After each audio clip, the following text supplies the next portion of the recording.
Second and third generation wrestlers have the difficult task of living up to their family name, while carving out their own identity. While wrestlers like Charlotte Flair have thrived under the pressure of a great last name, not everyone has managed to do the same, so let's check out 10 second or third generation wrestlers and where they are now.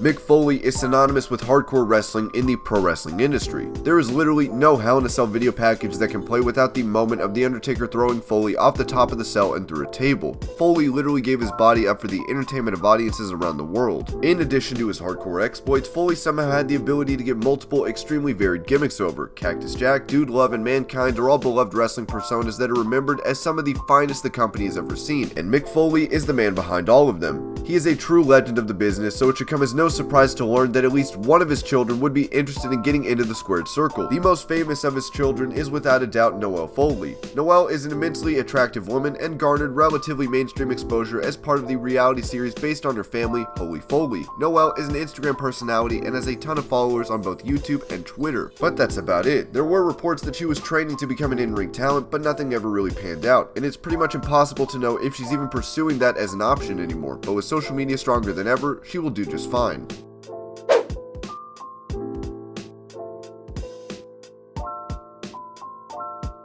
A lot was expected of Ted DiBiase Jr. when he first debuted in WWE. Following in the footsteps of the $1 Million Man was not the easiest task, but with Randy Orton taking him under his wing, the future was bright for the second generation star. Along with Orton and Rhodes, DiBiase ran roughshod over WWE, as Legacy became one of the biggest heel factions in the company. The Viper was already an established commodity and a bona fide main event star, so both Cody Rhodes and DiBiase Jr. had a lot to prove. And when Legacy inevitably split up, DiBiase was hung out to dry. WWE threw a lot behind DiBiase in the hopes of getting him over, but nothing really ever worked out. The company even went to the extent of bringing back the $1 Million title and having Maurice join him as his valet. The universe just didn't seem to care, and in the absence of a strong character or great in-ring skills, DiBiase Jr. parted ways with the company in 2013. After leaving, he made a couple of indie appearances, but then he took a sabbatical before having 2 matches for a Mississippi-based promotion in 2016 and 17. As of now, DiBiase Jr. seems to have retired from in-ring competition and is now the VP of Business Development for a company called One Life. That's not bad by any means, but it's a big step down from being a potential main event star in the biggest wrestling promotion in the world.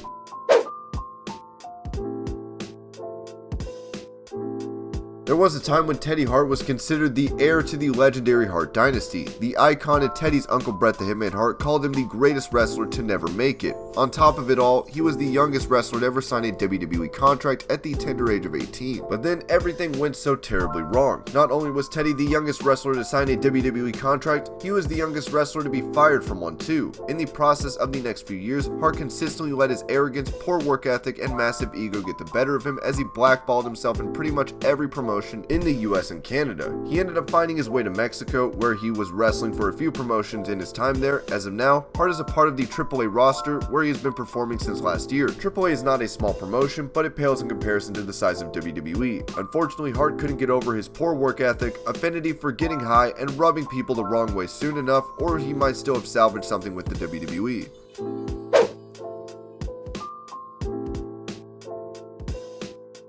Ricky the Dragon Steamboat is one of the greatest of all time, and any other wrestler with his name would have a mountain to climb in the hopes of even making a quarter of the impact that he did. All of this is precisely what makes his son Richie Steamboat's career all the more disappointing. To his credit, Richie did have a promising start to his career in FCW, where he won the FCW Heavyweight title, the FCW 15 title, and even the Tag Team titles alongside the current Universal Champion Seth Rollins. When FCW became NXT in 2012, Richie was featured prominently as he feuded with Cassius Ohno. Unfortunately, his time in NXT would mark his last appearance for over a year as he underwent back surgery, which kept him out of the ring as reports about his contract status began circulating in December 2013. In April of 2015, Richie's father Ricky stated that due to the back injury and the subsequent surgery in 2012, Richie would have to retire from in-ring competition. It must have really been a crushing blow to both the father and son, as Richie's career came to an end before it even really began. There isn't much news of Richie since the announcement 4 years ago, so he is clearly laying low and has returned to the life that he had before he entered the squared circle.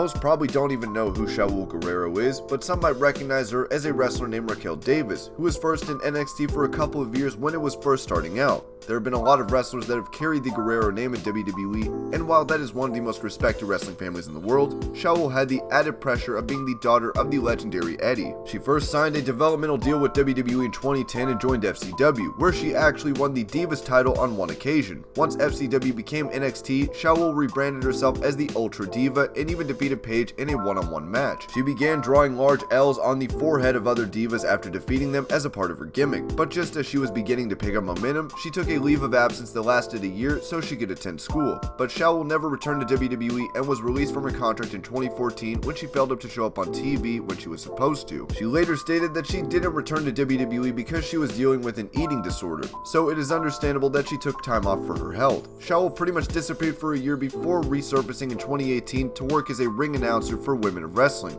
Oh, also a fun fact, Shaul is married to Aiden English, who is currently working as a commentator on 205 Live.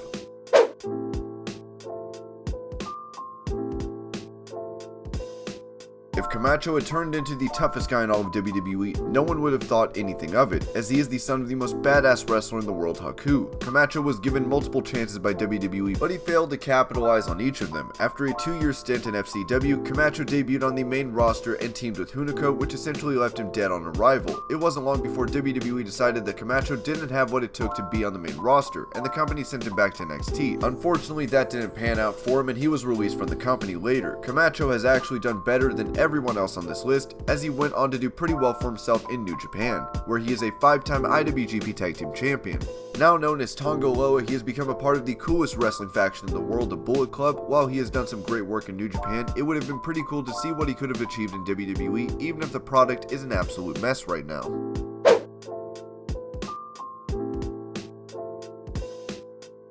Sim Snuka is the son of Jimmy Snuka and is Tamina's brother, and has the least successful pro wrestling career in the family. Sim went by the name Deuce in his time with the company, and paired with a wrestler named Domino. Deuce and Domino even won the tag team titles on one occasion, but that's about it. Deuce was widely regarded as the weak link in the group, as several wrestlers backstage claimed that Snuka was literally the worst person to work with in the ring. Snuka gradually fell out of what little spotlight he had, and his last contribution to WWE was being the cameraman who failed to break The Undertaker's fall in his dive over the top rope during his classic match against Shawn Michaels at WrestleMania 25. Snuka went to the Indies after his release, but achieved nothing before bringing a disappointing career to a close in 2017.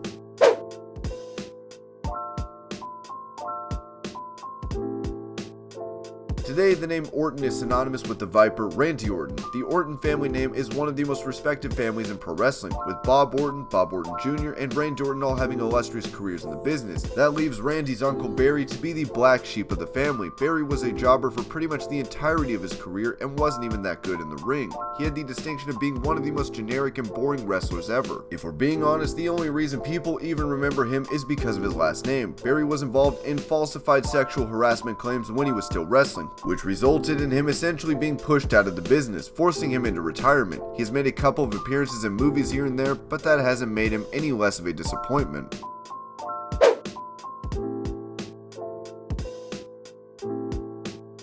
The mind behind WCW, Eric Bischoff, followed Hulk Hogan to TNA and immediately became one of the most important people in the company. Bischoff took this opportunity to push his son Garrett as a legitimate star in the Upstart promotion. Garrett first started out as a referee, but quickly became one of the promotion's biggest faces as he turned on his father. The minds behind TNA pushed him as hard as they could, but there was one problem: nobody cared. Bischoff confirmed his departure from TNA in 2015 after the promotion ran into financial trouble and returned to the Indies. Okay, Eric Bischoff isn't a wrestler, but he did enter the ring and get his hands dirty on a couple of occasions, so that's enough to include Garrett into the list.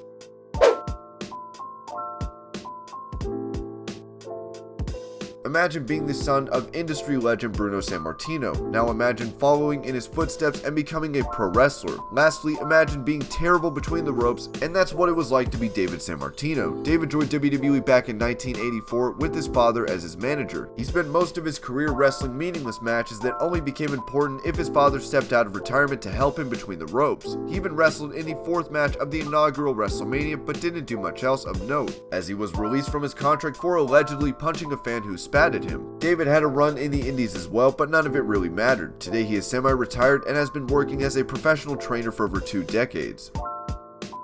And these were 10 second and third generation wrestlers and where they are now. I hope you're all having a great day. Thank you so much for watching, and I will see you later in the next video.